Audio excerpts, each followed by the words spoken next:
¿Qué tal, amigos y amigas? Aquí comienzan las transmisiones de su canal favorito, Hablando Derecho. Tu conexión al mundo de la justicia. El día de hoy daremos paso a los conceptos básicos del derecho laboral, el cual, el tema central de este podcast es saber cómo interviene en nuestras vidas cada uno de nuestros trabajos. Para lo cual los principales temas que abordaremos este día son 1. Definición de derecho laboral. 2. Importancia del artículo 123 constitucional y sus apartados. 3. Ubicación del derecho laboral en las ramas del derecho. 4. Principios de derecho laboral. 5. Leyes del trabajo. 6. Conceptos del trabajo. Patrón, trabajador, intermediario, empresa y establecimiento. 7. Autoridades del trabajo en la legislación laboral. 8. Obligaciones y prohibiciones de los patrones y trabajadores. 9. Habitaciones de los trabajadores. 10. Capacitación y adiestramiento. 11. Derecho de referencia, antigüedad y acceso. 12. Invenciones de los trabajadores. 13. Trabajo de mujeres. 14. Trabajo de menores. 15. Prescripciones de las acciones laborales del trabajo. Es un gusto presentar a los ponentes que estarán con nosotros el día de hoy. ¿Cómo están? Bienvenidas a todas. Muy buenos días. Les saluda su servidora Yeret Flores Lechuga. Y pues bueno, arrancando con un segundo programa totalmente online, no se vayan. Esto es Hablando Derecho. No se les olvide ayudarnos con un like y si aún no has suscrito, te invito a suscribirte al canal. Así que, sin más rodeos, comencemos. En esta ocasión el programa titulado El saber de lo laboral, tengo el gran honor de presentar como invitada a la licenciada en Derecho, María. Seas bienvenida. Buen día, en verdad muchas gracias por la invitación. Es un placer indagar sobre temas que evidentemente deberían ser de nuestra noción para poder saber actuar en el entorno laboral. No me refiero solo a aquellos profesionistas, sino a toda persona que trabaja día con día para llevar el pan a sus casas. Así es. Por ello invito de igual manera a nuestros queridos oyentes que nos acompañen, pues de igual manera estará con nosotros la licenciada Diana. Gracias, Jared. Buen día a todos. ¿Qué decir? Concuerdo con mi colega María. Estamos aquí para servirles precisamente porque estos temas van dirigidos a todo el público en general, siendo así satisfactorio para mí poder ampliar nuestros saberes. Por supuesto que sí. Y ahora como última invitada, pero no menos importante, nos acompaña también la maestra del Instituto Tecnológico de Tehuacán, Alitzel Figueroa. Qué bonita compañía estar con ustedes. Gracias de antemano por la invitación. Espero que en estos tiempos de pandemia el hecho de estar en casa no nos impida adquirir nuevos conocimientos. Al contrario, debemos aprovechar el aislamiento, así que tú que nos escuchas, quédate acompañándonos. No hay nada más que Qué bonita agradecer. compañía estar con usted. Al contrario, es un gusto tenerlas en este espacio online. Si les parece bien, empecemos por conceptualizar qué es el derecho laboral. Me imagino que la mayoría piensa que se trata de proteger a los empleados. Eso es muy escuchado por aquellos que apenas y tienen la noción de qué trata. Pero lo que realmente conceptúa al derecho laboral es que es una situación jurídica objetiva que se crea entre un trabajador y un patrón por la prestación de un trabajo subordinado. Bueno, no los quiero marear con estas palabras, pero básicamente el derecho laboral no solo va enfocado a los empleados o como lo mencionaba, subordinados, sino también repercute a quien nos da dicho trabajo. Por tanto, tratará de que nos protege y de que estamos obligados a ser como empleados. De igual manera, como patrones o jefes, cómo defendernos y qué obligaciones tengo por brindar trabajo. Entonces, Muy escuchado. ¿un trabajo vincula tanto el empleado como el patrón? Tal cual, porque el derecho laboral busca regular las relaciones entre el trabajador y el patrón para mantener el equilibrio entre ellos. Esto lo denominaríamos relaciones laborales. Por lo visto, cada que precisamos un tema, este va encadenado a más conceptos. Dicho de paso, lo mencionamos al iniciar la programación. Todo es un conjunto de saberes, así como el derecho laboral es un conjunto de principios, normas e instituciones que protegen, dignifican y tienden a reivindicar a todos los que viven de sus esfuerzos materiales o intelectuales para la realización de su destino histórico, socializar la vida humana. Ya que notamos que un trabajo nos conlleva a relacionarnos con demás personas, independientemente si sea nuestro jefe u otro empleado, estamos en constante estrés de convivir. Somos personas que sentimos y actuamos. Todo es Es cierto, maestra. Y bueno, también, cada trabajo requiere de ciertos esfuerzos, ¿no? Desde un punto generalizado, así es. Nos referimos al trabajo como esas actividades en que nosotros ponemos esfuerzo o labor para empeñarlo y así obtener un pago de ello. claro. ¿Cuántos de nosotros no hemos escuchado decir, o inclusive nosotros mismos decir, que ningún trabajo es malo? Lo malo es tener que trabajar. Bueno, uno tiene que buscar la manera de solventar nuestras necesidades. Pasando de eso, ¿cómo es que surge el derecho laboral? Verás, Jared, no tiene una fecha concreta, pues se trata más bien de una serie de hechos y consecuencias que desatan la aparición de este. Por tal motivo, para hablar de los orígenes del derecho laboral, tenemos que mencionar los acontecimientos históricos, tanto internacional y nacional. Iniciemos en el ámbito internacional, donde destaca la revolución industrial. Veíamos que se hizo un salto del artesano al obrero debido a las fábricas. Notamos que se incrementan los accidentes de trabajo y ante la producción de masas. Se hace nota el abuso del trabajador al aumentar las jornadas de trabajo sin condiciones higiénicas y de seguridad, lo que da lugar a la explotación por parte de los patrones y que a su vez originó protestas de los obreros. Es un acontecimiento que marcó a que el legislador tuviera la necesidad de crear normas protectoras del trabajo y, por tanto, el trabajador en el ejercicio de su profesión u oficio. Posteriormente, con la Primera Guerra Mundial, en 1919, se creó la Organización Internacional del Trabajo, OIT. En esta se reconocen los derechos laborales para el beneficio de la clase trabajadora, al declarar que la justicia social es la base para la paz universal. Claro, también se hizo la proclamación de la Carta Magna Alemana de Weimar. Son sucesos de importante manifestación internacional para dignificar los derechos de los trabajadores. Pero, ¿y en el ámbito nacional? Como país, ¿qué sucesos prevalecen? En nuestro país existieron múltiples acontecimientos que dieron origen al derecho del trabajo, además de la influencia internacional remontándonos en el tiempo, a la época prehispánica. Los aztecas tenían como principal actividad económica la cultura, excepto los individuos de clase noble, quienes vivían a expensas de la clase trabajadora. También menciones que, dentro de los agricultores, el jefe de familia cultivaba su propia tierra y procuraba el sustento familiar.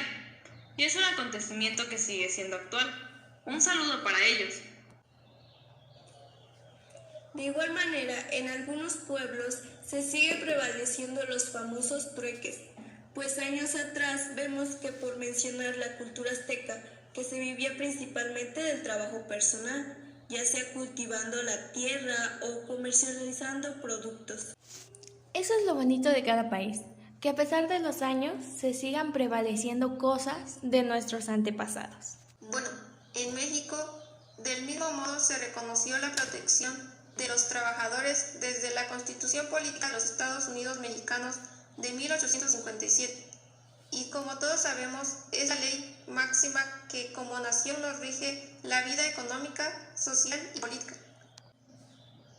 Para ese entonces, la de 1857, se reconocía los derechos a la libertad de expresión, asociación y portación de armas, reafirmaba la abolición de la esclavitud y eliminaba la prisión por deudas civiles, las formas crueles de castigo y la pena de muerte.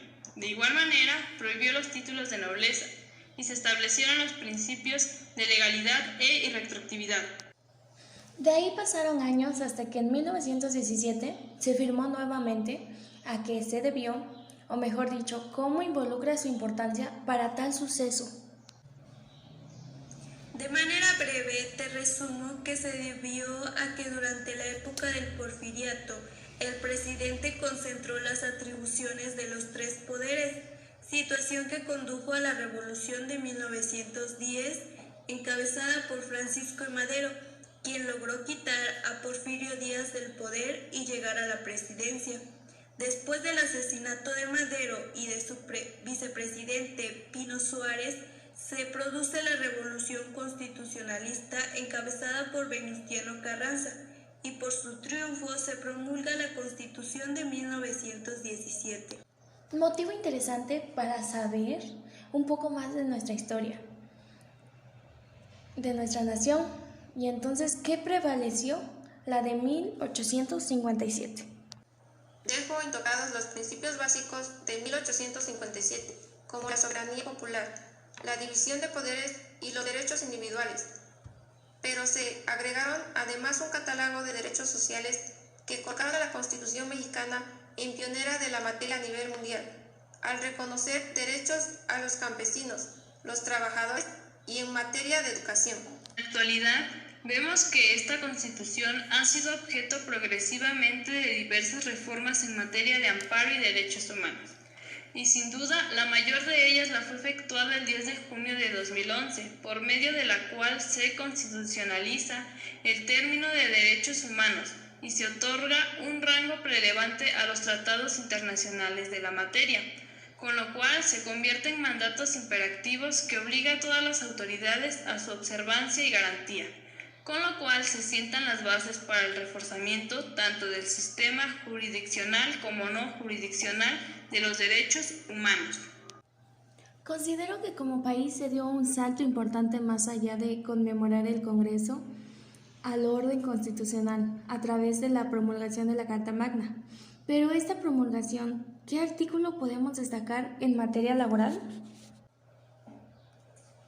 Sin dudar sería el artículo 123, pues para que fuese una realidad en 1917 pasó una serie de acontecimientos que contribuyeron a definirla como el abuso de los patrones sobre los trabajadores y las precarias condiciones económicas de vida hicieron posible que se reconocieran derechos mínimos para ellos y sus familias, como por ejemplo el salario mínimo, el derecho a vivienda digna, el derecho a los servicios médicos, asistencia por maternidad, entre otros. A pesar de que esta Constitución cuenta con muchos artículos de manera precisa que regula este artículo 123 constitucional que acabas de mencionar. El artículo 123 regula los principios en toda relación laboral, como la jornada de trabajo, días de descanso, salario mínimo, riesgos de trabajo, despido de los trabajadores, derecho de asociación de trabajadores y patrones, el trabajo de las mujeres y los menores de edad, y el derecho a la huelga, entre otros. Y es que por primera vez se incorporó este artículo exclusivo que regulaba las relaciones obrero-patronales, que en su texto original de manera general establece el Congreso de la Unión y las legislaturas de los estados deberán expedir leyes sobre el trabajo, fundadas en las necesidades de cada región, sin contravenir a las bases siguientes, las cuales regirán el trabajo de los obreros, jornaleros, empleados domésticos y artesanos, y de una manera general todo contrato de trabajo. Considero que con este artículo se distingue por el poder del pueblo trabajador. Lo digo porque la legislación laboral en México se encuentra federalizada. Nuestro régimen laboral se encuentra unificado por disposición de este artículo. Por supuesto, maestra, y para que nuestros oyentes sean sabedores de este artículo, hablemos detalle con detalle.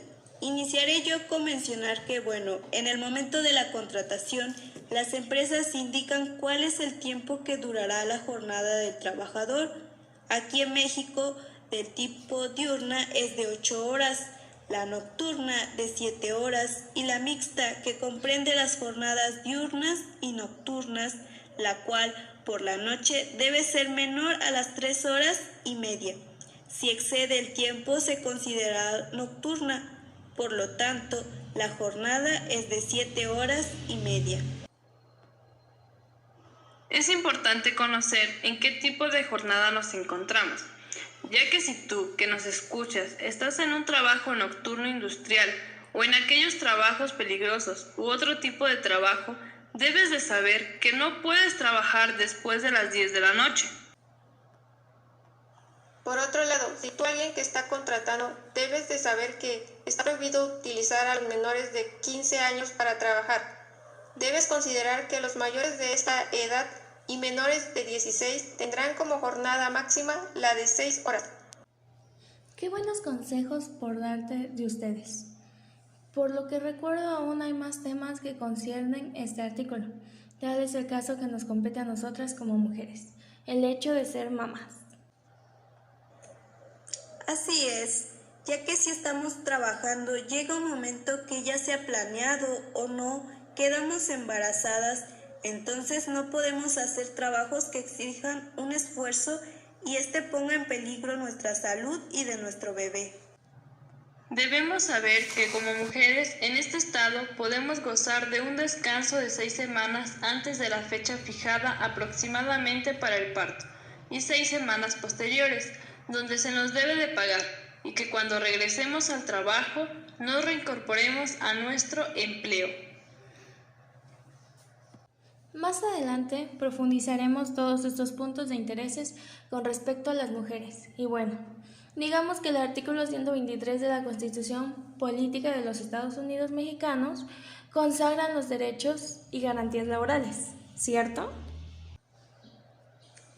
Así es, por eso es importante dejar en claro la relación obrero-patronal, dado que se tiene por acreditada la existencia de esta relación, si se prueba la obligación del trabajador de prestar un servicio material o intelectual o de ambos géneros, el deber del patrón de pagar a aquel una retribución y la relación de dirección y dependencia en que el trabajador se encuentra colocado frente al patrón. Se puede determinar que la conexión laboral es aquella en que el trabajador está obligado a prestar un servicio de trabajo y con respecto al patrón, él tiene que pagarnos una remuneración en dinero por dicho servicio, existiendo así una relación de subordinación del trabajador frente al patrón. Gracias. Estoy segura de que nuestros oyentes ya tienen más que claro por qué nuestros trabajos van más allá de la extensión de la palabra trabajo. Yo desconozco un poco cómo está conformado este artículo. ¿Me podrían comentar? Para esto estamos, de servirles, pues verás, este artículo está conformado por 2 apartados. El apartado A rige las relaciones contractuales laborales entre los trabajadores y patrones de la iniciativa privada, esto es, personas morales como cualquier empresa, sociedad, asociación o personas físicas que contraen los servicios personales y subordinados de un trabajador, lo que finalmente los convierte en patrones y estarán sujetos a las disposiciones que en materia de trabajo dicte el artículo 123 constitucional. De igual forma, toda vez que el trabajador es aquel que realiza una actividad que le sea solicitada mediante un pago o cobro de un salario, resultaba contrario a derecho que los ciudadanos prestaran sus servicios para el gobierno con sus empleados, carecieran de normatividad alguna que defendiera o velara por sus intereses. Y es así como nace el apartado B, con la intención de establecer normas que rijan relación entre los titulares del gobierno y sus trabajadores, contemplando, desde luego, la obligación de construir su propio tribunal, así como su propia legislación. En conjunto para ambas, ¿cuál sería su importancia? La importancia radica en que en los dos apartados, tanto en el A como en el B, establece los principios básicos de la legislación laboral mexicana, esto es, el mínimo de condiciones destinadas a regular las relaciones entre los trabajadores y los patrones. Entre estas condiciones podemos mencionar las siguientes: la duración de la jornada de trabajo, prohíbe la utilización del trabajo de los menores de 14 años, protege a la mujer durante el embarazo, el salario mínimo que deberán percibir los trabajadores, la participación en las utilidades de la empresa, capacitación y adiestramiento, higiene y seguridad. También establece el derecho de coalición de los trabajadores y la seguridad social. Claro, por supuesto, ya que esos temas los tocaremos más a fondo durante esta programación. Por otro lado, me gustaría que tocáramos el tema de cómo el derecho laboral interactúa con otras ramas del mismo derecho. Estás en lo correcto.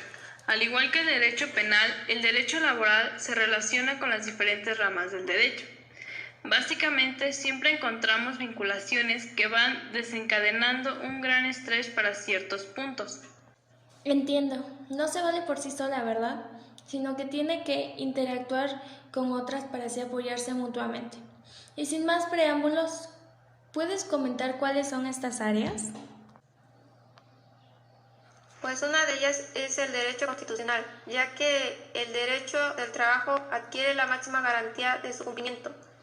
En las constituciones políticas se regulan los principios básicos del derecho laboral, como el derecho al trabajo, a la libertad sindical, al derecho de huelga, etc.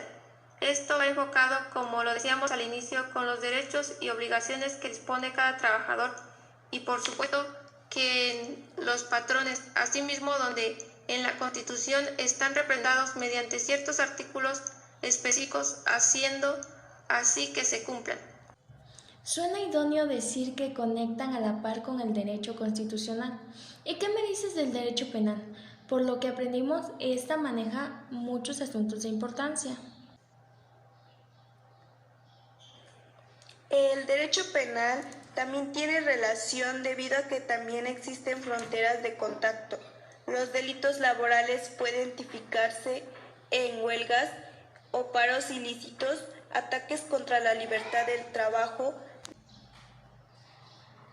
de salario mínimo, etc. Tal es el caso de cuando en una empresa no se le paga adecuadamente a un trabajador. Por lógica, se presentan quejas al Departamento de Derecho Penal, pues a esta área le competen estos casos. Me interesa saber cómo el derecho laboral interactúa con el derecho mercantil, ya que para mí cada una de estas áreas son completamente diferentes. Estás en lo cierto, son completamente diferentes, pero no menos mutuas, pues recordemos que toda rama del derecho juega un papel importante para nuestro entorno en general. Con el derecho mercantil existen incluso puntos de constante invasión. Las figuras jurídicas de agentes de comercio o comisionistas están siendo abarcadas con el derecho laboral que considera trabajador, en muchos casos sin mayor distinción, a la persona que presta a otra un servicio personal, en virtud del principio de que entre quien presta tal servicio y el que lo recibe se presume la existencia de la relación de trabajo. De esta manera, el derecho mercantil busca establecer las normas relacionadas con los comerciantes. Digamos, X vendedora de mercancías tiene que manejar contratos con sus compradores, dando legalidad y seguridad de su dicha mercancía. Vemos que cohabita un trabajo de por medio, una relación laboral. Noto que para que una conexión al derecho laboral compete hablar de realizar trabajo y como este repercute a relacionarnos con demás criterios que como sociedad estamos sujetos. Claro que sí. Si miramos el horizonte a lo internacional, veremos que esta rama de la misma parte en dos direcciones, el público y el privado, y en las dos tiene relación. Por un lado, el derecho internacional público trasciende constantemente en el derecho laboral al prescribir por conducto de la Organización Internacional del Trabajo convenciones de carácter general, es decir, le brinda seguridad al trabajador si éste trabaja de manera constante por varios lugares o en lugares donde no es el de su nacionalidad. Gracias. Y ya que mencionaste cómo trabaja el derecho internacional público, que realmente es interesante ver cómo se trata de protegernos como trabajadores, te agradecería ahora si nos comentaras acerca del derecho internacional privado. El derecho internacional privado influye en cuanto a la regulación de los contratos celebrados por los nacionales para trabajos que deban efectuarse en el extranjero o por extranjeros que deban laborar en el país. Como bien lo comentaba, la OI es en cuanto al sector público, y si nos referimos ahora al privado, puedo señalar los contratos que se hace en un trabajador que labora fuera de su país, pero éste le brinda ciertos beneficios. Me gusta ver ejemplos tan claros en que distingamos que el derecho laboral, como todas las demás ramas del derecho, no puede permanecer aislada, sino que conserva su propia autonomía, mantiene inmensas ligas de contacto con todas las demás disciplinas, llámese jurídicas, sociales o económicas. ¿Y sabías que los tribunales están supeditados a principios que determinan la protección de los derechos laborales en los trabajadores y patrones? Por lo que tengo entendido, son principios de los cuales se encuentran consagrados como garantías individuales y sociales en nuestra Constitución. ¿Lo es así o estoy recordando mal? Sí, sí son principios que competen al derecho laboral. Bueno, estos principios parten de los artículos 123 constitucional, donde toda persona tiene derecho al trabajo digno y socialmente útil, y en el artículo 3 de la Ley Federal del Trabajo, en el cual es un derecho y un deber social. Enfocándonos como nación, es de suma importancia el ser sabedores del artículo 123, ya que de ella es que precisamos que el trabajo es un derecho que tiene todo individuo autorizado y es muy independiente de nosotros si solo queremos ser mantenidos. Es broma, pero sí debemos que meritar que gracias al trabajo es que de cierta forma solventamos nuestras necesidades. Claro que para cada persona varía, no podemos poner a la par a alguien que ya tiene familia con alguien que se encuentra solo. Eso es cierto, cada quien cubre diferentes gastos, pero entonces, conforme a lo anterior, ¿cómo se considera el trabajo en principio? Se considera el trabajo como un deber social, ya que el trabajo de los ciudadanos estabiliza la economía de un país y las bajas tasas de inactividad son benéficas. Por ello, fue necesaria la creación de organismos como la Secretaría del Trabajo y Previsión, así como todas las demás instituciones gubernamentales encargadas de combatir problemas que deriven del trabajo, como desempleo, actividades precarias o el incumplimiento de garantías individuales. Es grato saber que existen organismos que regulan de las relaciones laborales. Y en cuanto al principio de libertad en el empleo, ¿qué opinan acerca de este? Pues dicho principio es una garantía individual que en el artículo 5 constitucional ampara, y donde se señala que a ninguna persona podrá impedirse que se dedique a la profesión, industria, comercio o trabajo que le acomode siendo lícitos, por lo que no se nos puede privar el desempeñar cualquier trabajo siempre y cuando no sea contrario a las leyes. Por ejemplo, un contador no se le puede privar a que se dedique a desempeñar labores como comerciante, sino mediante alguna resolución jurisdicial cuando sus actividades dañen a un tercero o constituya un delito. Ahora hablemos del principio de igualdad. ¿Cómo hemos consultado el artículo 123 constitucional, en su fracción séptima, consigna que para el trabajo igualitario debe corresponder salario igual, sin tener en cuenta sexo ni nacionalidad. No es porque a ningún trabajador se le debe discriminar por su sexo, raza, género, edad, clase social, etc., toda vez de que todos los individuos son iguales ante las leyes de la República Mexicana, ni tan es así el de pagarle un salario menos al de igual jerarquía. Así que, oyente, tú que estás con nosotras debes saber que también este es el principio de la estabilidad de empleo, pues nos protege de acuerdo con su nombre lo indica en cada uno de nuestros empleos, con la finalidad que prevalezcamos en él. Así es porque se encuentra de alguna manera influyente que estemos con la seguridad de tener un empleo y no será privado de este. Claro que siempre y cuando exista dicho empleo y tenga aptitudes de desempeñarlo, las ganas pues de trabajar día con día. Entrando más a detalle sobre este principio, aquí el trabajador conoce si su trabajo tendrá un límite de tiempo o se verá influenciado por circunstancias como el material o la duración de la actividad determinada. Aquí podemos mencionar que todo depende del contrato. Si por ejemplo se trata en un tiempo indefinido, el trabajador podrá ejercerlo hasta que se llegue a un acuerdo entre ambas partes o se rescinda el contrato de trabajo, dado que la ley establece en su estatus las diversas razones para el despido, por lo que al ser separado de un trabajo por una razón externa a ésta se considerará despido injustificado y el trabajador tendrá el derecho de buscar su posición de vuelta mediante un juicio u obtener una indemnización.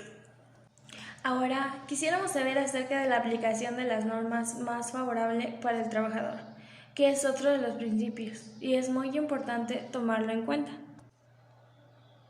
Claro que sí, es importante. Existen varias normas jurídicas, por ejemplo, los trabajadores al servicio del Estado o municipios que son amparados por el apartado B de la Constitución y para los demás trabajadores el apartado A. De esta normatividad se desprenden diversas leyes que son aplicables a cada caso concreto. Es por lo que si existen diversas normas iguales o similares, deberán utilizarse las que mejor beneficien al trabajador. Interesante. Ahora bien, hablemos del último principio de suplencia de la queja. Como todos sabemos, los conflictos laborales se encuentran bajo la supervisión de un juez, y si el trabajador en este proceso comete algún error, esta autoridad lo subsanará. Para detallarlo, ¿podemos citar un ejemplo, por favor? Un claro ejemplo puede ser cuando un trabajador presenta un escrito con su apellido incorrecto. El juez tiene la libertad de corregir este error. Cabe hacer mención que esta suplencia solo se aplicará cuando sea error cometido por el trabajador. Si basamos el cumplimiento de estos principios que se hablaron anteriormente, aunque de cierto modo no garantizan la total falta de incidencias en el panorama laboral mexicano, sirve como una columna de resguardo para los trabajadores de todos los orígenes, sin importar qué actividades desempeñan. Así como los principios del derecho laboral que se acaban de mencionar, de suma, ¿podemos todavía hacer mención de la Ley Federal del Trabajo? Para introducirnos con él, rescatemos la función que tiene cierta ley, o mejor dicho, cómo ésta nos ayuda, nos protege, nos prohíbe, o cómo hay que acatar lo que dice. Primero que nada, las leyes laborales son disposiciones legales que regulan las relaciones obrero-patronal. Es ahí donde se especifica qué tienes que hacer como trabajador y a qué tienes derecho, y lo mismo respecto a lo que tu jefe le toca hacer. Digamos de cierto modo que el trabajador, con respecto a las leyes, se habla de las cosas a las que tiene derecho el establecer una relación laboral, así como de sus obligaciones con el patrón. Del mismo modo, para él también se plantean sus derechos y obligaciones, dejando en claro en ambas partes las actividades por su labor. Toda ley laboral es de vital importancia en las democracias liberales modernas, dado que crean un marco de protección para el trabajador y establecen las normas en las que el trabajo debe darse, para que sea un evento social justo, equitativo, digno y productivo, que contribuya al desarrollo integral de las sociedades.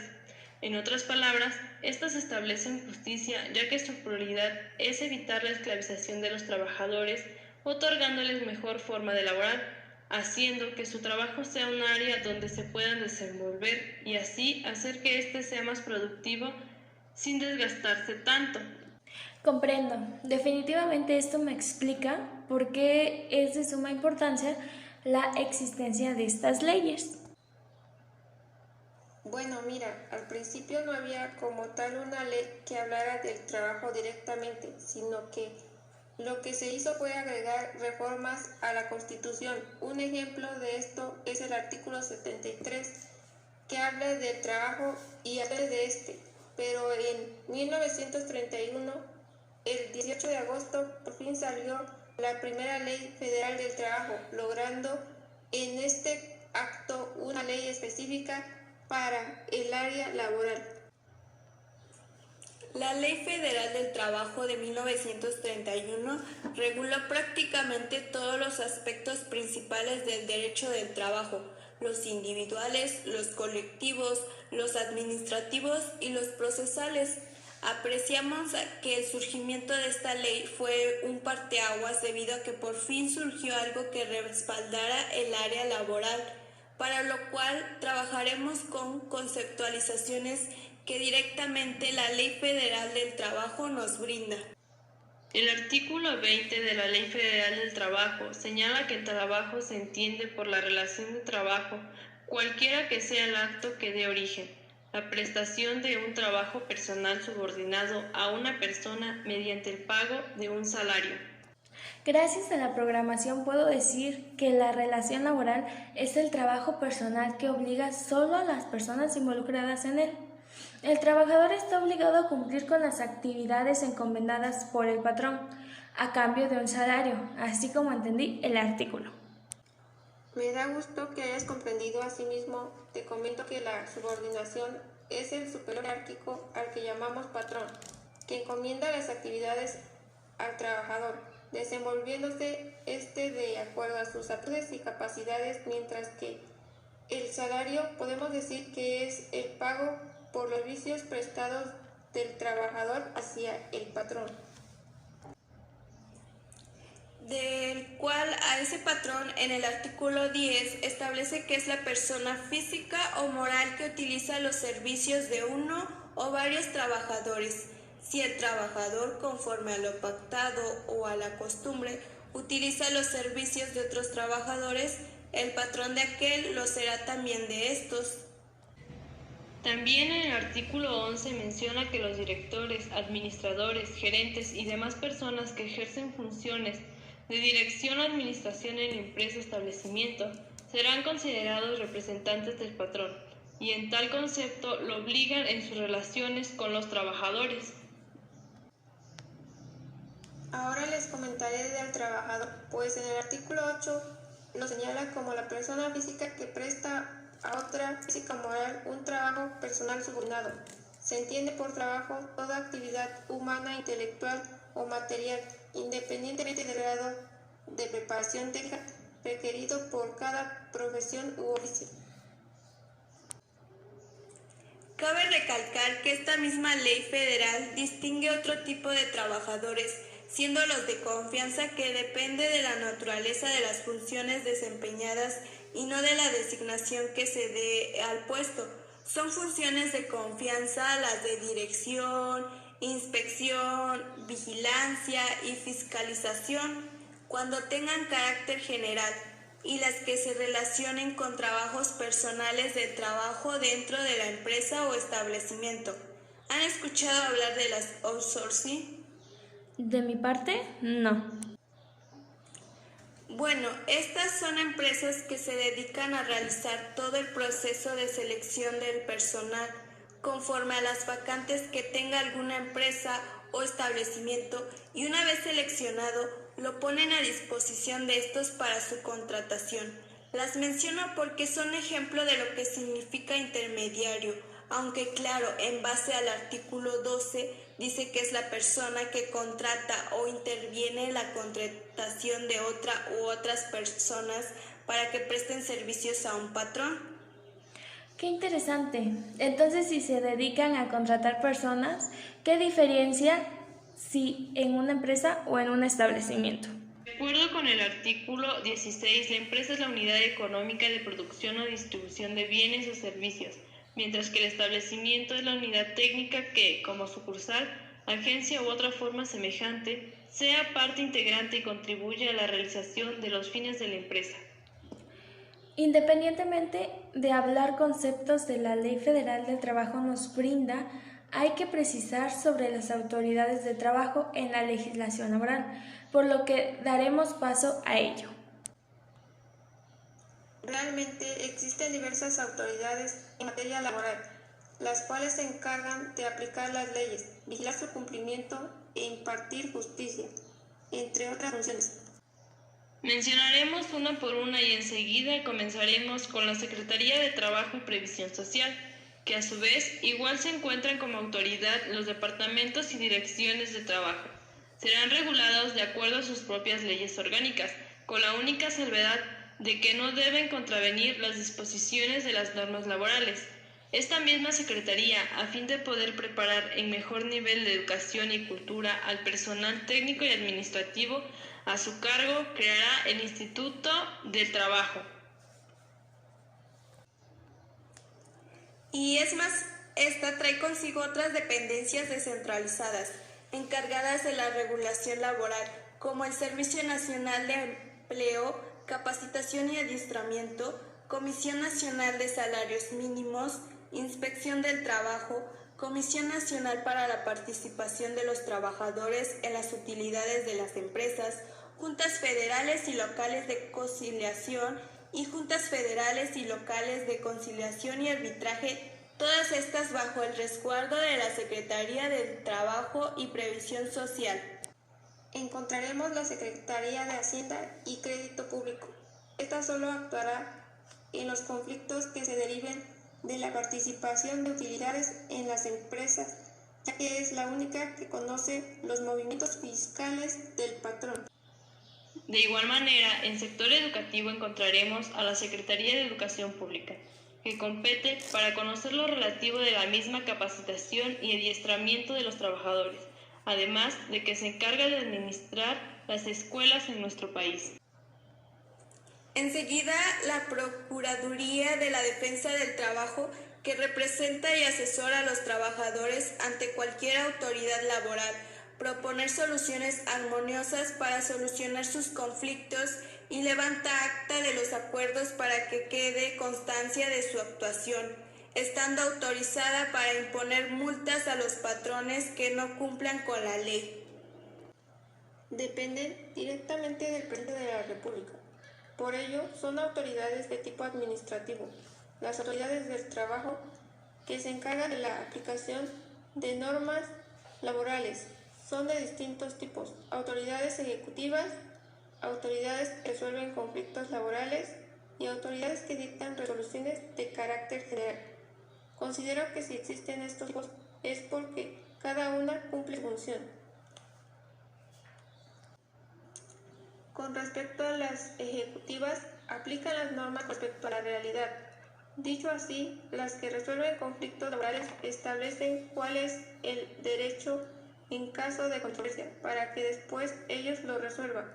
Y por último, las autoridades que dictan resoluciones de carácter general, pues ya su nombre nos lo indica. Por ello, en las relaciones laborales compete intervenir estas autoridades.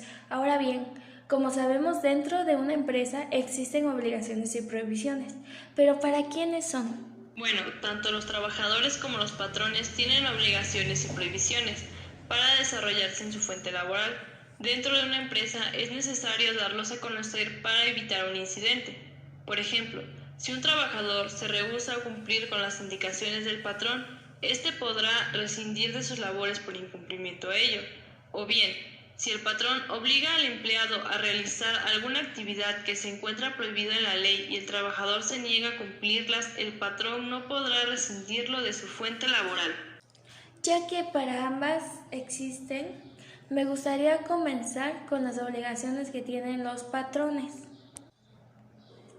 Basándonos en el artículo 132 de la Ley Federal del Trabajo, las obligaciones que tienen los patrones deben cumplir las disposiciones de las normas de trabajo, tales como salubridad, higiene ambiental y protección de riesgos de trabajo.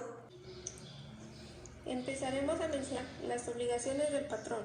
Quiero advertir que son muchas, así que comencemos.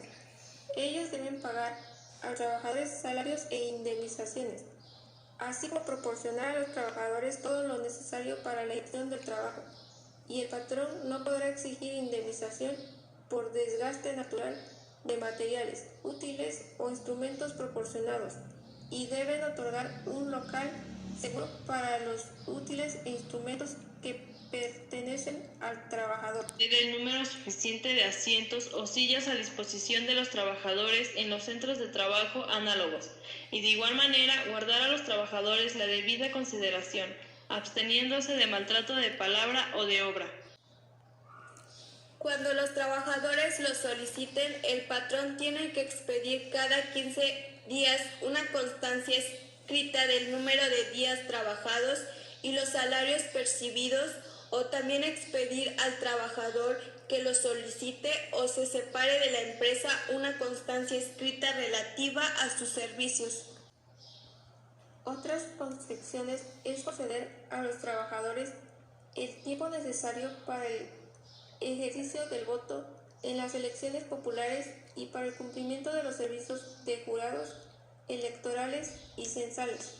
Permitir a los trabajadores faltar a su trabajo para desempeñar una comisión accidental o permanente de su sindicato o del Estado, pero deben estar con anticipación.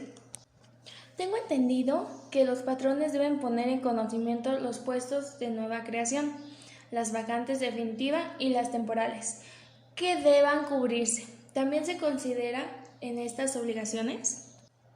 Estás en lo correcto. Y bueno, tienen el compromiso de lograr la alfabetización de los trabajadores junto con las autoridades del trabajo, educación, proporcionar capacitación y adiestramiento a los trabajadores e instalar lugares adecuados donde deban ejecutarse las labores para evitar riesgos de trabajo. No hay que olvidar que deben cumplir las disposiciones de seguridad e higiene que fijan las leyes y reglamentos, fijar visualmente y proporcionar los reglamentos e instructivos de seguridad e higiene, así como proporcionar a sus trabajadores los medicamentos profilácticos que determine la autoridad sanitaria.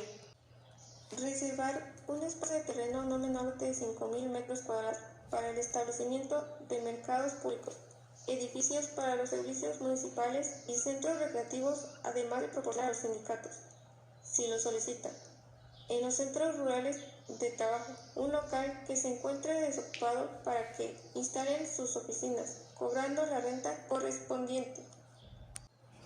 Hacer las deducciones que soliciten los sindicatos de las cuotas sindicales ordinarias conforme a la ley, incluso hacer las deducciones de las cuotas para la constitución y fomento de sociedades cooperativas y de cajas de ahorro, conforme a la ley, y todas aquellas permitidas en ley y enterar los descuentos a la institución bancaria acreedora. De la misma manera, tiene la obligación de permitir la inspección y vigilancia para cerciorarse de las normas del trabajo, contribuir al fomento de actividades culturales y del deporte, proporcionar a las mujeres embarazadas la protección que establezcan los reglamentos y, por último, participar en la integración y funcionamiento de las comisiones que deban formarse en cada centro de trabajo. Sin duda alguna, los patrones tienen muchas obligaciones, pero en alguna ocasión escuché que las obligaciones de los trabajadores también se establecen en la Ley Federal del Trabajo. ¿Es verdad? Así es. Los trabajadores deben cumplir con lo impuesto en el artículo 134 de la ley que has mencionado. ¿Cuáles son estas obligaciones? Se mencionan 3 obligaciones donde estipulan que los trabajadores deben cumplir con las disposiciones de las normas del trabajo, observar las medidas preventivas e higiénicas que sean establecidas por las autoridades y patrones para la seguridad y protección personal, desempeñar el servicio bajo dirección del patrón o de su representante, ejecutar el trabajo con intensidad, esmero y cuidado adecuado respetando tiempo, forma y lugar. Deben dar aviso inmediato al patrón de las causas justificadas que le impidan concurrir a su trabajo. De igual manera deben entregar los materiales no usados y conservar en buen estado los que se le otorgaron para su trabajo. Observar buenas costumbres durante el servicio, prestar auxilios en cualquier tiempo que se necesiten. Integrar los organismos que establecen la Ley General del Trabajo. Otras obligaciones es que deben someterse a revisión médica para corroborar que no padecen incapacidad o enfermedad de trabajo, contagiosa o incurable, y si es así, comunicar al patrón o representante lo que padecen para evitar daños o perjuicios, y también deben mantener los secretos de la empresa que puedan causar perjuicios a la misma. Es de gran utilidad ser conocedores de las obligaciones que tienen tanto los empleados como los patrones, pero ahora demos paso a las prohibiciones que cada uno tiene. Las que se dirigen a los patrones se encuentran en la Ley Federal del Trabajo, en este caso en el artículo 133. Los patrones tienen prohibido negarse a aceptar a trabajadores por razón de su edad o de su sexo, pues también será discriminación.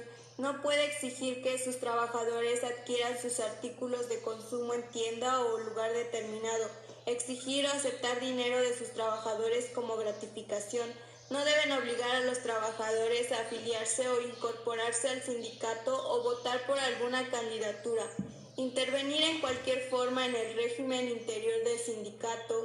De la misma manera, no deben ejecutar cualquier acto que restrinja a los trabajadores de sus derechos. Hacer propaganda política o religiosa dentro del establecimiento. Portar armas dentro del establecimiento y de ninguna manera presentarse ebrio o bajo influencia de un narcótico. Qué interesante es saber esta información que nos han proporcionado. Quisiera saber las prohibiciones que los trabajadores deben respetar. Por supuesto, las disposiciones de la Ley Federal del Trabajo en el artículo 135 señala las siguientes: ejecutar cualquier acto que puede poner en peligro su propia seguridad, la de sus compañeros de trabajo o la de terceras personas, así como la de establecimientos o lugares en que el trabajo se desempeñe. Faltar al trabajo sin causa justificada o sin permiso del patrón. Sustraer de la empresa o establecimiento útiles de trabajo, materia prima o elaborada. Presentarse al trabajo en estado de embriaguez. Presentarse al trabajo bajo la influencia de algún narcótico o droga enervante, salvo que exista prescripción médica. Antes de iniciar su servicio, el trabajador deberá poner el hecho en conocimiento del patrón y presentarle la prescripción suscrita por el médico. Portar armas de cualquier clase durante las horas de trabajo, salvo que la naturaleza de este lo exija. Se exceptúan de esta disposición las punzantes y punzocortantes que forman parte de las herramientas o útiles propios del trabajo. Suspender las labores sin autorización del patrón. Hacer colectas en el establecimiento o lugar de trabajo. Usar los útiles y herramientas suministrados por el patrón para objeto distinto de aquel a que están destinados. Hacer cualquier clase de propaganda en horas de trabajo del establecimiento. Estas prohibiciones procuran el bien tanto del empleado, de los que colaboran en la empresa y de la misma empresa, pues prohíben aquellas actividades o actos que dañen a los mencionados. De esta manera se muestran los valores éticos como respeto, responsabilidad y compromiso en la fuente laboral. Ahora que ya conocemos a profundidad lo que nos han expuesto, quiero preguntarles, ¿las empresas tienen la obligación de otorgarle a los trabajadores algún lugar donde puedan vivir? Por supuesto, tanto la Constitución de 1917, que se encuentra la versión original en la fracción 12 del artículo 123, apartado A, y actualmente se establece en la Ley Federal del Trabajo en el artículo 136, nos dice que toda empresa, sin importar su actividad o clase de trabajo, está obligada a darles a sus trabajadores una habitación cómoda e higiénica. ¿Y qué es lo que deben hacer las empresas para que se les otorgue las habitaciones a los subordinados? Lo único que deben hacer es aportar al Fondo Nacional de la Vivienda el 5% sobre los salarios de los trabajadores a su servicio. Después de eso, el Fondo Nacional de la Vivienda tendrá por objeto crear sistemas de financiamiento que permitan a los trabajadores obtener crédito barato y suficiente para adquirir en propiedad habitaciones cómodas e higiénicas para la construcción, reparación o mejoras de sus casas habitación y para el pago de pasivos adquiridos por estos conceptos. Cuando las habitaciones se den en arrendamiento a los trabajadores, las empresas están obligadas a mantenerlas en condiciones adecuadas, a hacer oportunamente las reparaciones necesarias y convenientes. Los trabajadores tienen las obligaciones como pagar las rentas, cuidar de la habitación como si fuera propia, poner en conocimiento de la empresa los defectos o deterioros que observen, desocupar las habitaciones a la terminación de las relaciones de trabajo dentro de un término de 45 días y tienen prohibido usar la habitación para fines distintos y subarrendar las habitaciones. Mencionaron como obligación del patrón la capacitación y adiestramiento de los trabajadores. ¿Podrían profundizar un poco más? Es necesario tener claro la definición de capacitación para poder comprender más esta obligación. Bueno, la capacitación es el proceso educativo de corto plazo aplicado de manera sistemática y organizada, por medio del cual las personas adquieren conocimientos, desarrollan habilidades y competencias en función de objetivos definidos. Es decir, es proporcionar o transmitir los conocimientos que la empresa requiere que el empleado desarrolle dentro del área o departamento que se le asigne para el buen desempeño de sus actividades. Supongamos que la empresa quiere tener mejores comunicadores y negociadores, por lo cual impartirá capacitación a los trabajadores que se encargarán de esa actividad. Así ellos adquieren ese conocimiento y mejoran su habilidad para realizar de la mejor manera su trabajo. Por otro lado, adiestramiento de manera general es la capacitación que consiste en que el empleado sepa cómo hacer las tareas relativas a su puesto y que involucran la utilización de herramientas, procesos, sistemas y métodos. Por su propia naturaleza, el adiestramiento es fundamental para el correcto desempeño de los empleados, porque de nada sirve que los empleados se capaciten si no se les da la oportunidad de aplicar los conocimientos, habilidades y actitudes adquiridos. Supongo que tienen un objetivo tanto la capacitación como el adiestramiento. Si es así, ¿cuál es? La capacitación tendrá por objeto preparar a los trabajadores de una nueva contratación y a los demás interesados en ocupar las vacantes o puestos de una nueva creación. Entonces, el adiestramiento tendrá por objeto actualizar y perfeccionar los conocimientos y habilidades de los trabajadores, proporcionarles información para que puedan aplicar en sus actividades las nuevas tecnologías que los empresarios deben implementar para incrementar la productividad en las empresas, hacer el conocimiento de los trabajadores sobre los riesgos y los peligros a que están expuestos durante el desempeño de sus labores, incrementar la productividad, en general, mejorar el nivel educativo, la competencia laboral y las habilidades de los trabajadores. ¿Cuándo se deben impartir el adiestramiento y la capacitación a los empleados? Buena pregunta. Los planes y programas de capacitación y adiestramiento se elaborarán dentro de los 60 días hábiles siguientes a que inicien las operaciones en el centro de trabajo y deberán cumplir los requisitos en referirse a periodos no mayores de 2 años, comprender todos los puestos y niveles existentes en la empresa, precisar las etapas durante las cuales se impartirá la capacitación y adiestramiento al total de los trabajadores de la empresa, señalar el procedimiento de selección, a través del cual se establecerá el orden en que serán capacitados los trabajadores de un mismo puesto y categoría. Deberán basarse en normas técnicas de competencia laboral si las hubiera para los puestos de trabajo de que se trate. Es necesario que el patrón cumpla con esta obligación los primeros días de trabajo laboral de los empleados. De esta manera, el funcionamiento de la empresa será mayor, pues el recurso humano es el factor más importante que existe dentro de ella, por lo que no se duda en invertir en el personal en constantes capacitaciones y adiestramiento, ya que de estas depende el desarrollo del personal y por ende el de la organización misma. Para las empresas es considerada como una inversión a mediano o largo plazo, ya que es un proceso que requiere paciencia y tiempo. De igual manera, es un factor muy importante que motiva y retiene al empleado.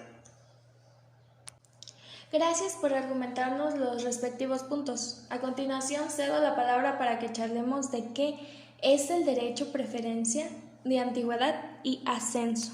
Claro, y para ello se han preguntado a qué se refieren los derechos de ascenso. Si no lo saben, les reitero, en primer lugar, que como su nombre lo indica, esta ley dice que los empleados tienen derecho a subir de puesto cuando exista una vacante o se cree un nuevo puesto, pero no es la obligación del patrón dar el ascenso a los colaboradores. Lo que establece el artículo es que los trabajadores tienen derecho a ser tomados en cuenta en el proceso interno. Supongamos que llevas 3 años en la empresa y tienes un compañero que lleva 1 año y medio. Ambos tienen la misma productividad.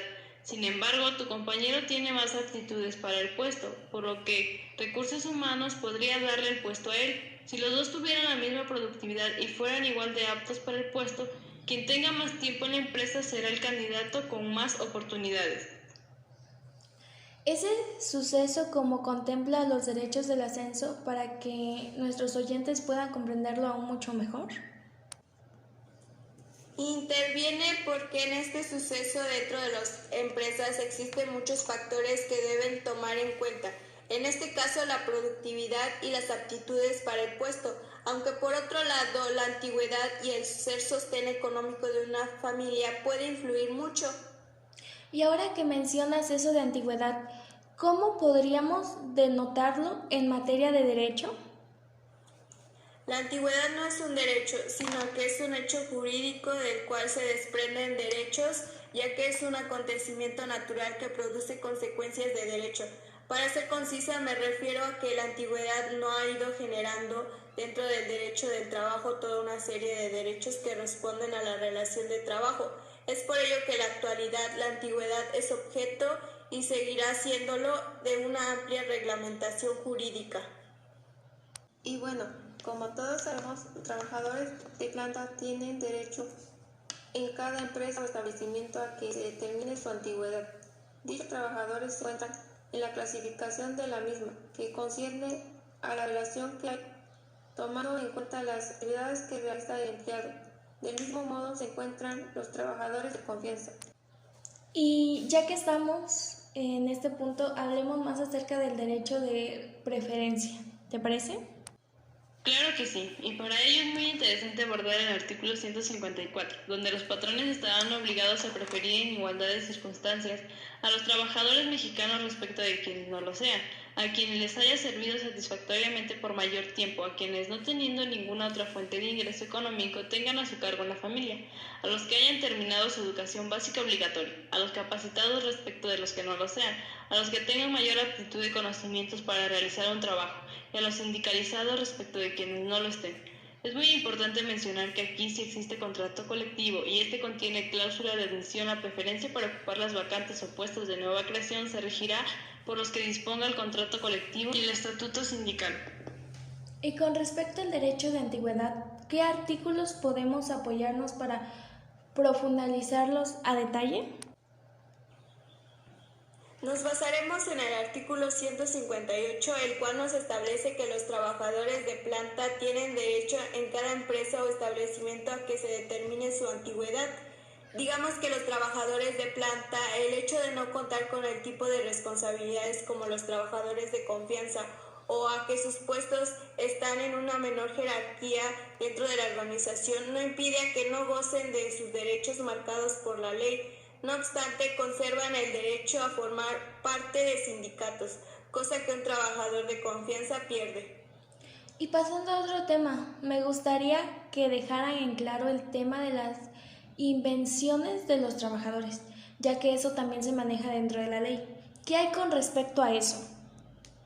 De acuerdo con la ley de la propiedad industrial, una invención es toda creación humana que permita transformar la materia o la energía que existe en la naturaleza para su aprovechamiento por el hombre y satisfacer sus necesidades concretas.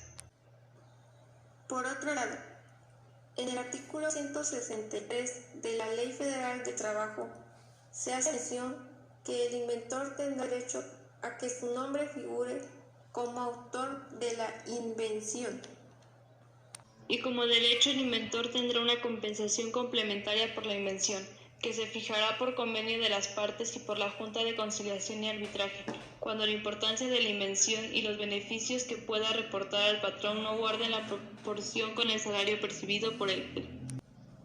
Del mismo modo, nos dice que en cualquier otro caso, la propiedad de la invención corresponderá a la persona o personas que la realizaron, pero el patrón tendrá un derecho preferente, en igualdad de circunstancias, al uso exclusivo o a la adquisición de la invención y de las correspondientes patentes.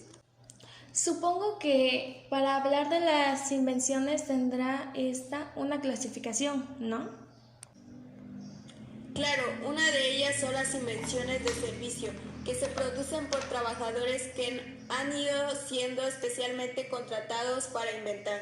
Son ordenadas por el patrón y se realizan por el trabajador al que se le paga para que produzcan invenciones.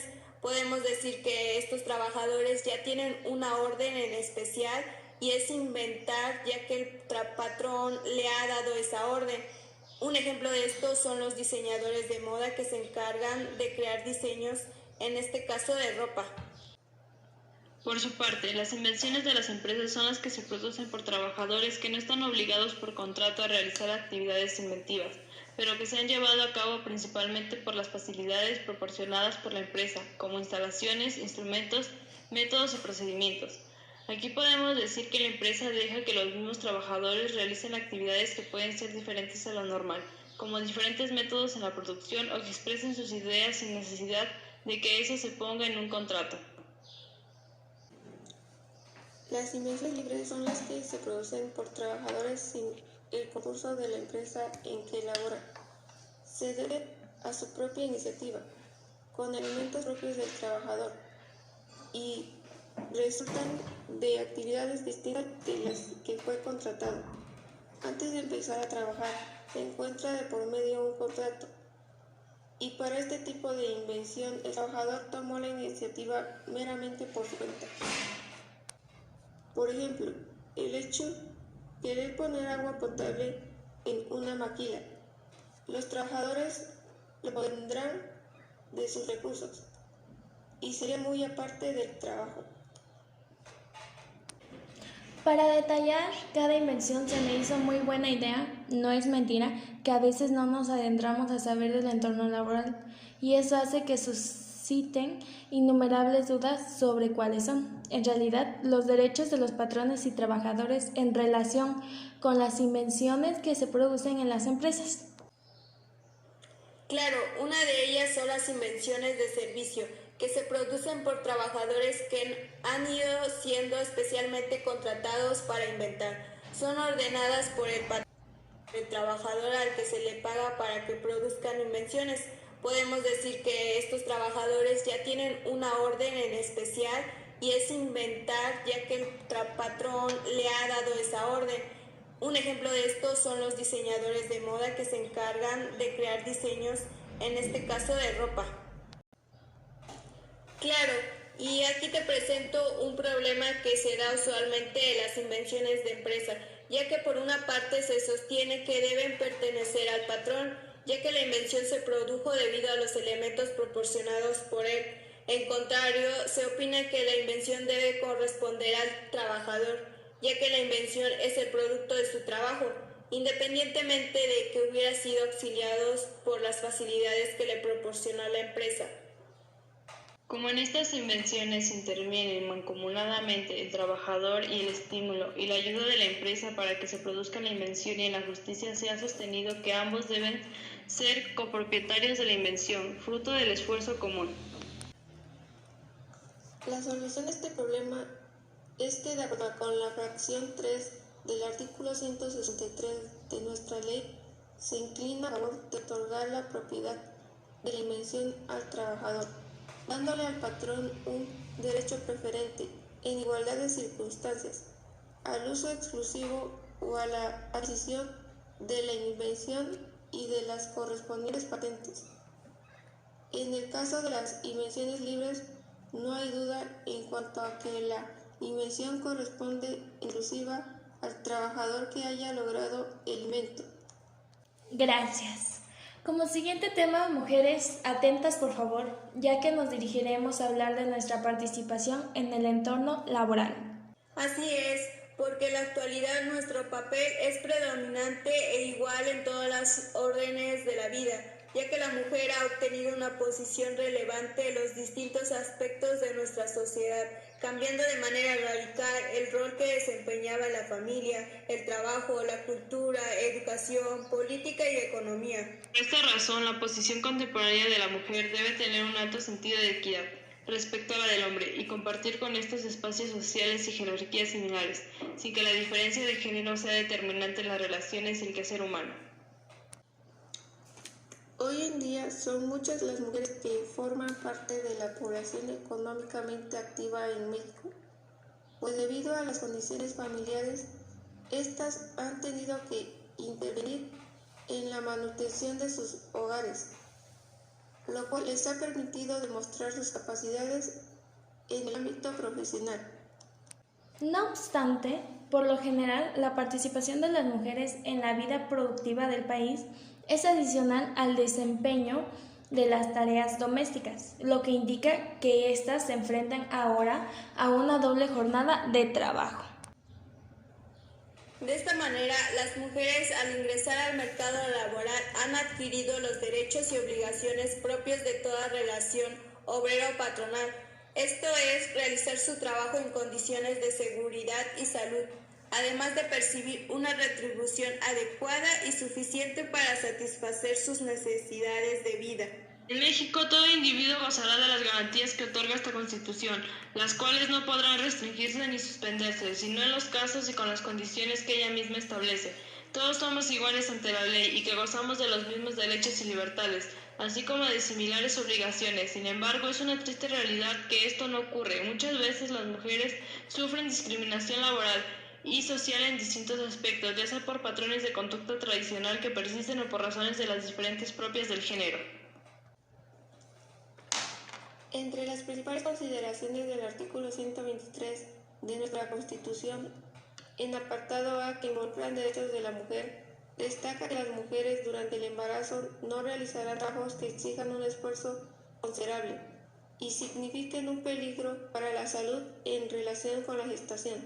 Asimismo, las mujeres gozarán de un descanso de 6 semanas anteriores a la fecha fijada para el parto y 6 semanas después del mismo, y durante el periodo de lactancia.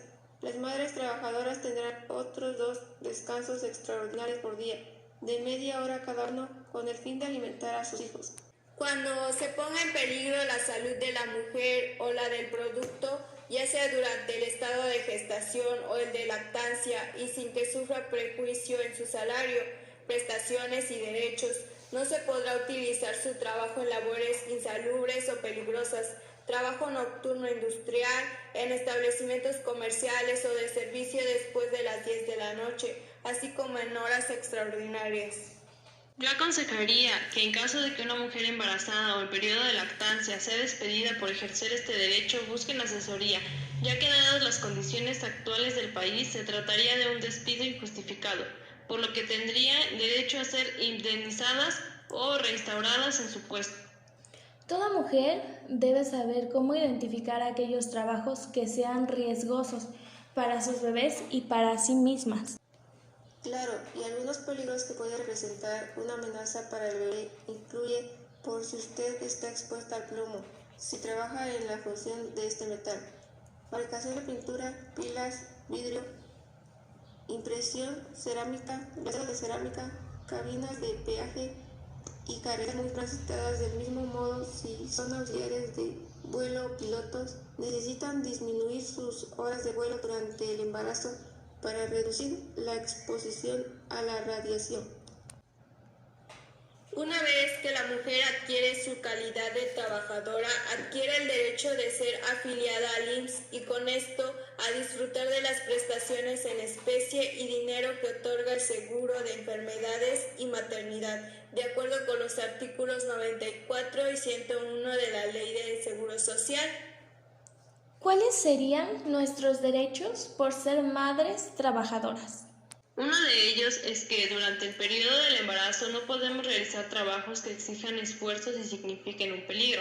Además, recordemos que a la mayoría se nos recomienda solo levantar objetos que pesen menos de 9 kilogramos durante el embarazo, ya que si levantamos objetos más pesados de manera repetida puede ocasionar lesiones en la espalda o discapacidad. También podemos disfrutar de un descanso de 6 semanas anteriores y 6 posteriores al parto. Inclusive en el periodo de lactancia tendremos 2 reposos por día de media hora cada uno para alimentar a nuestros hijos en lugar adecuado e higiénico que otorgue la empresa. Podemos también regresar a nuestros puestos después, claro que siempre y cuando no haya transcurrido más de un año de la fecha de parto. Quiero compartir con ustedes que nos escuchan desde casa, si cierto día salimos en busca de trabajo y se nos soliciten certificados de embarazo como requisito para ser contratadas, debemos saber que esto no puede ser posible, ya que está prohibido dicho acto. Gracias, pero ¿y qué me dices acerca de los menores de edad? Ellos, por ser un grupo susceptible, como es el anterior, se trata de dejar en claro cuáles son las prohibiciones o derechos de este grupo social. Por eso, primero que nada, definamos a menores de edad, por lo cual son niñas y niños los menores de 12 años y adolescentes las personas de entre 12 años cumplidos y menos de 18 años de edad. En este sentido, los comúnmente llamados derechos de los niños se extienden a toda persona que no haya cumplido los 18 años. De igual manera, todas las disposiciones legales se establecen con el mismo rango de edad considerando niños, niñas y adolescentes. El trabajo infantil es algo como lo que vivimos diariamente. En los mercados, puestos de la calle, incluso en algunos negocios, nos hemos familiarizado con la imagen de algún pequeño trabajando. Por eso, ¿cómo saber en qué lugares está permitido y cuáles no que trabajen los menores? Está permitido, pero no limitado, como cajero, maletero, marcador de precios, jardinería, limpieza, mesero, mesa de monitoreo, lavado de platos, y donde no está permitido, pero no está limitado, sería en manufacturas, minería, procesamiento de comida o materiales, lavandería, almacenes, construcción, congeladoras, enfriadoras de carnes, carga y descarga de camiones. Ahora que si nos vamos de acuerdo a la ley, nos dice que está totalmente prohibido que trabajen en establecimientos no industriales después de las 10 de la noche, ni pueden trabajar en cantinas, tabernas o cualquier otro centro de vicio en trabajos que afecten su moralidad o buena costumbre, y evidentemente no puede laborar en sitios peligrosos e insalubres para ellos. Por otra parte, en el artículo 5 de la Ley Federal del Trabajo vienen una serie de cláusulas que no pueden ser legales en ningún contrato laboral. Precisamente, la fracción 1 menciona que se prohíben los trabajos para adolescentes menores de 15 años y la fracción 4 establece que quedan prohibidas las horas extraordinarias de trabajo para los menores de 18 años.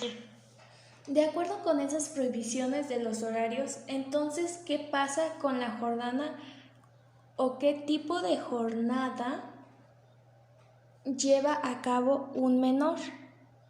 La jornada laboral que se sujeta a ellos es que no pueden exceder de 6 horas diarias, pues tienen que dividirse en periodos máximos de 3 horas. Y bueno, ellos pueden disfrutar de reposos con duración de por lo menos 1 hora. Asimismo, para los menores con 15 años cumplidos, para poder trabajar necesitan autorización de sus padres o tutores y a falta de ellos, del sindicato a que pertenezcan, del tribunal, del inspector de trabajo o de la autoridad política.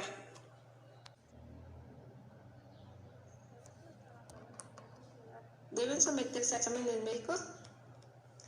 Además, ¿sabías que los trabajadores menores de edad deben someterse a exámenes médicos? ¿Por qué se los piden? También para que puedan trabajar deben tener la secundaria terminada. En caso contrario, requieren una autorización de la Inspección del Trabajo. Por otro lado, no pueden trabajar en domingos ni días festivos. En caso contrario, se les debe pagar el doble por cada hora trabajada. Y para saber cuál debe ser su salario, al menos debe ser el salario mínimo, así como en los adultos.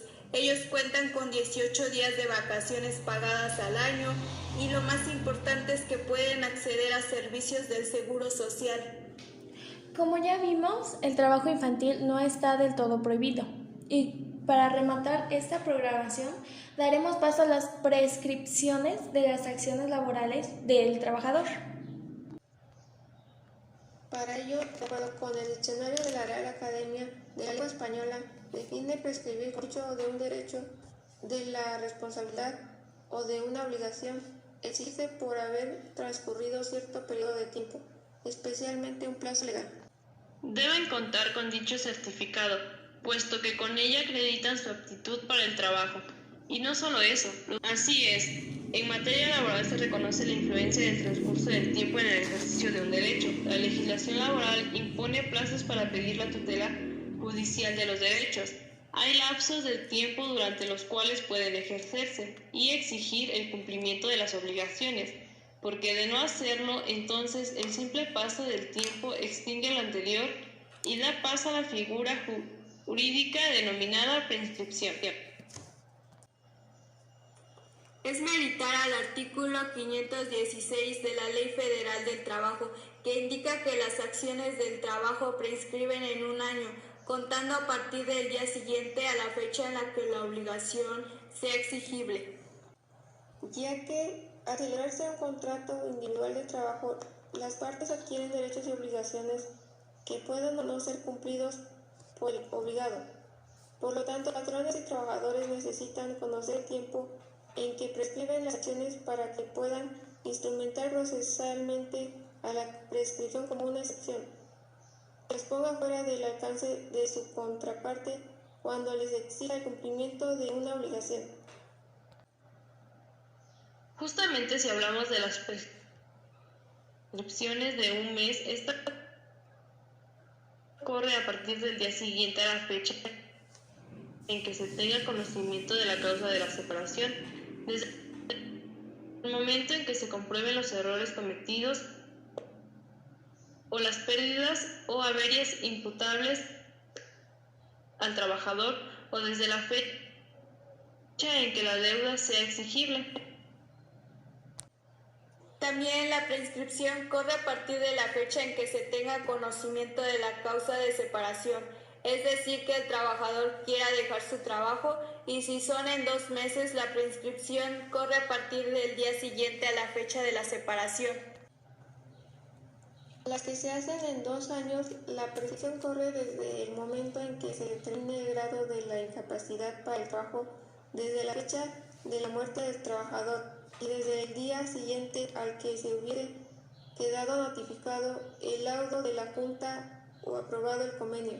Cuando el laudo imponga la obligación de reinstalar, el patrón podrá solicitar de la Junta que fije al trabajador un término no mayor de 30 días para que regrese al trabajo, apercibiéndolo que, de no hacerlo, podrá el patrón dar por terminada la relación de trabajo.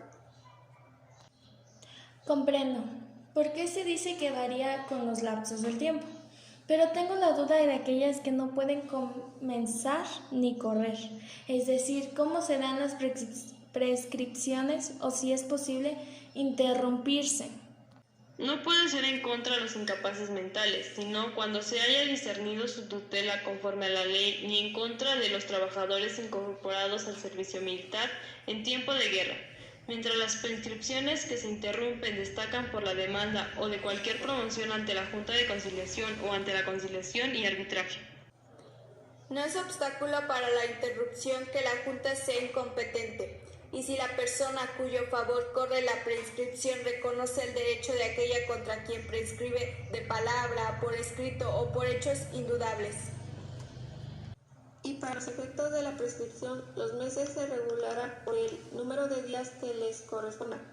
El primer día se contará completo, aun cuando no lo sea, pero el último debe ser completo y cuando sea feriado. No se tendrá por completa la prescripción, sino cumplido el primero útil siguiente. Todo esto mencionado lo encontraremos a partir del artículo 516 de la Ley Federal del Trabajo hasta el artículo 522. Y bueno, ¿qué creen? Ya se nos está agotando el tiempo. Así que me dirijo a ustedes especialmente para darles las gracias por abordarnos tema por tema. Lo que quería de este segundo programa, en verdad aprecio tanto su presencia y por ello quiero dar mérito a cada una de ustedes. Y antes de retirarnos, daré paso a sus conclusiones. Comencemos contigo, licenciada María. Primero que nada, muchas gracias por la invitación, Yeret. Siento yo que todo fue muy amena.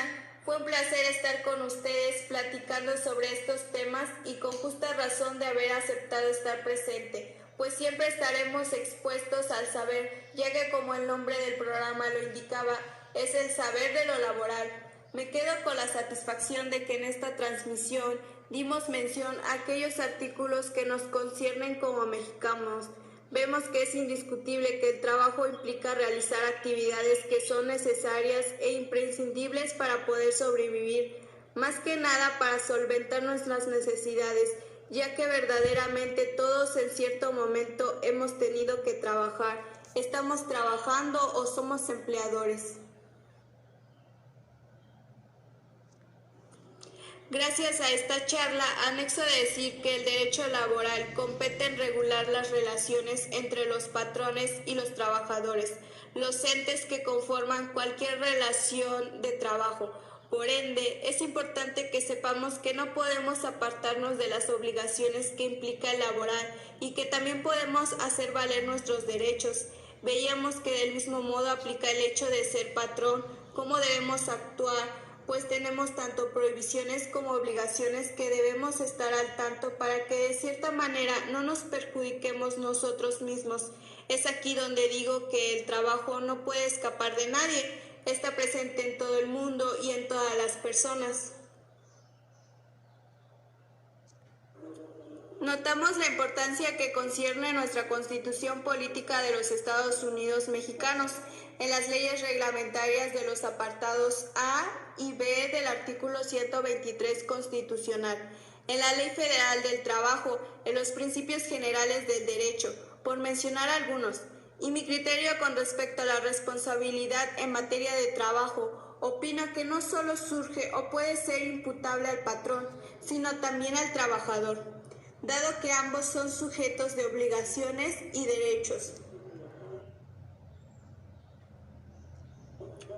Por otro lado, en nuestra legislación laboral contamos con diversos artículos que establecen un trato diferenciado para las mujeres y para los menores trabajadores, pues considero que al ser agrupados de manera general como mujeres, gozamos de ello para proteger la maternidad y nuestra salud como la de nuestros bebés.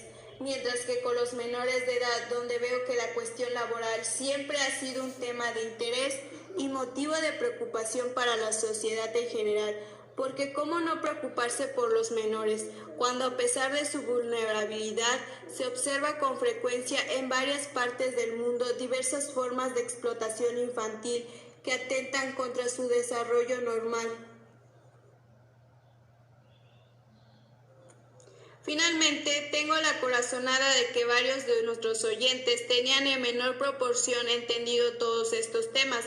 y espero poder aportarles algo en ustedes y que todos estemos conscientes que el trabajo implica más allá de ganar un salario, sino que también repercute en su estrechez con diferentes ramas del derecho, así como los principios que nos brinda, las obligaciones y prohibiciones con las que contamos hasta la fecha, inclusive cómo nuestro contrato se dio con el fin de saber aplicar las prescripciones, si en nuestro trabajo se nos está capacitando y adiestrando o no. Realmente el entorno laboral conlleva precisamente a ser cuidadosos con estas relaciones, así que en verdad muchas gracias por el espacio de estas situaciones que se dan. Espero que cada día se vaya dando más esta cultura al saber. También a ti, oyente, quiero agradecerte que amablemente te tomaste de tu tiempo para escucharnos. Gracias a ti por estar en esta transmisión y por todas tus aportaciones que dieron fruto a esta programación. A continuación, usted, maestra, adelante. De igual manera digo que fue muy interesante formar parte de este podcast y estar aquí con ustedes compartiendo y adquiriendo nuevos conocimientos. En conclusión, según lo visto anteriormente, conociendo el concepto sobre el derecho laboral, el cual estudia la relación entre el patrón y el trabajador, con el propósito de ser equitativos tanto en los derechos y obligaciones en ambas partes y mantener un equilibrio. De igual manera, yo me puse a analizar en mi vida cotidiana dónde está presente el derecho laboral, y es que realmente está siempre ante nuestros ojos. A continuación, hablaré de un caso en particular que pasó en mi comunidad, que trata de un grupo de trabajadores que se dedicaba al reparamiento de la carretera, que estaban dirigidos por un ingeniero.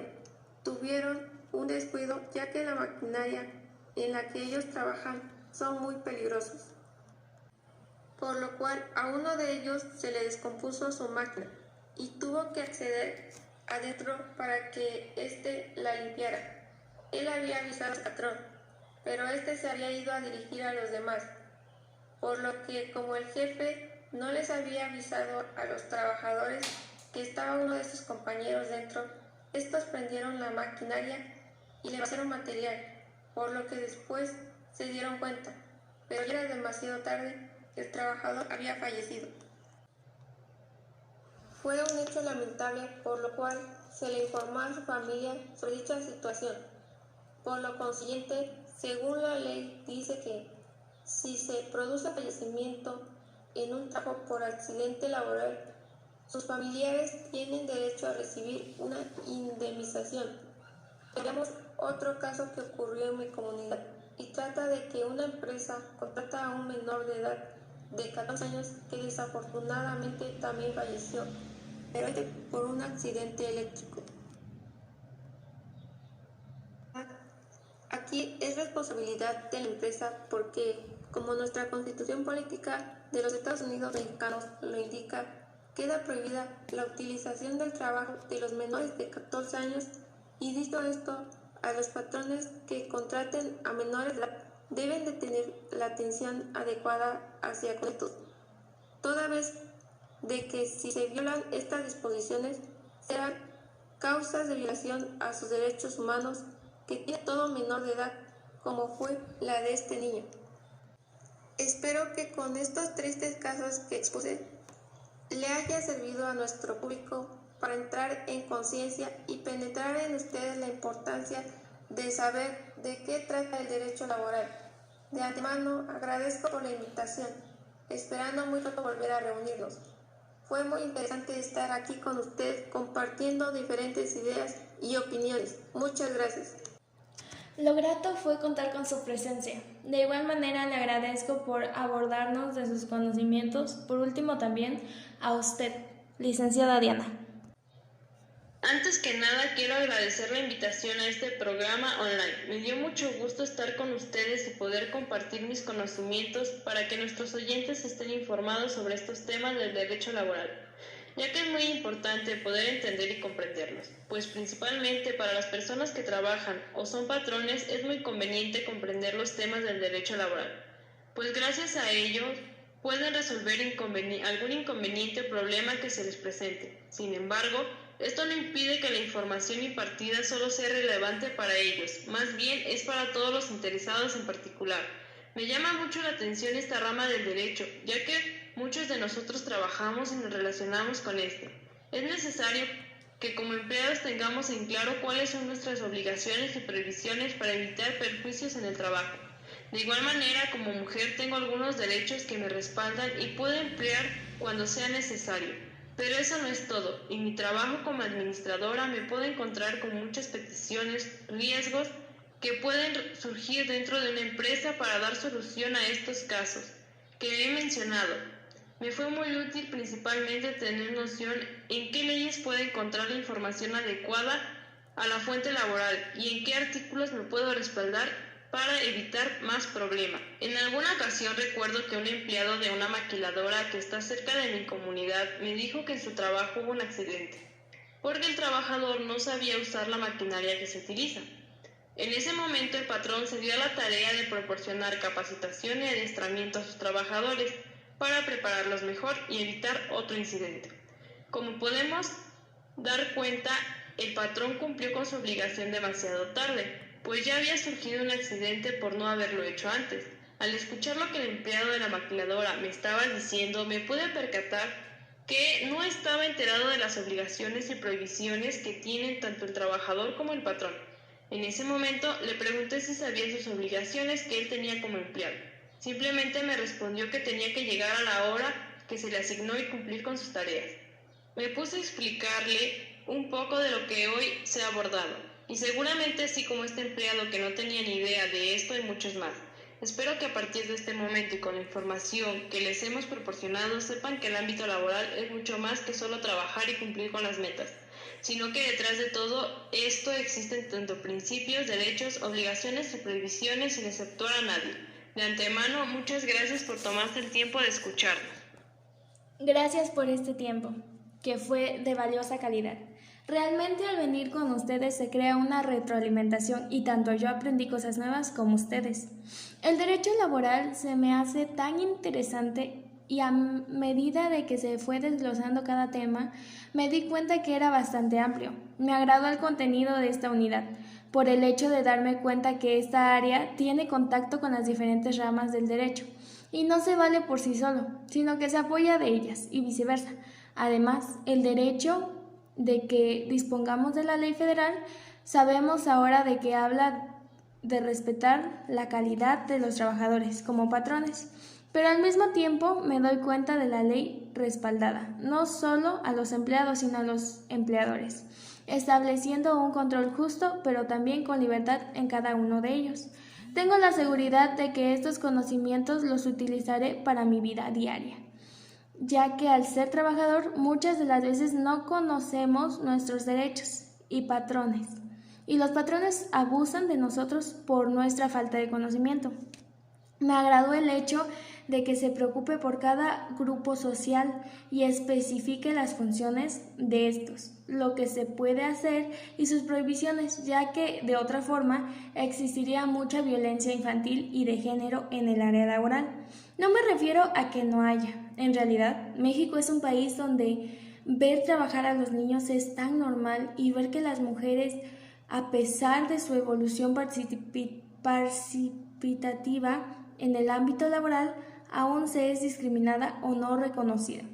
Pero eso nos demuestra que la ley hace lo posible porque existan en bajos índices estas situaciones. Claro que aunque es obvio que nos concierne a nosotros mejorar como nación, me di cuenta de lo que implica el derecho laboral. Gracias a ella, nosotros como trabajadores podemos tener la seguridad y libertad, brindando una mejor calidad a la hora de laborar y teniendo en cuenta que las obligaciones tenemos y no solo nuestros derechos.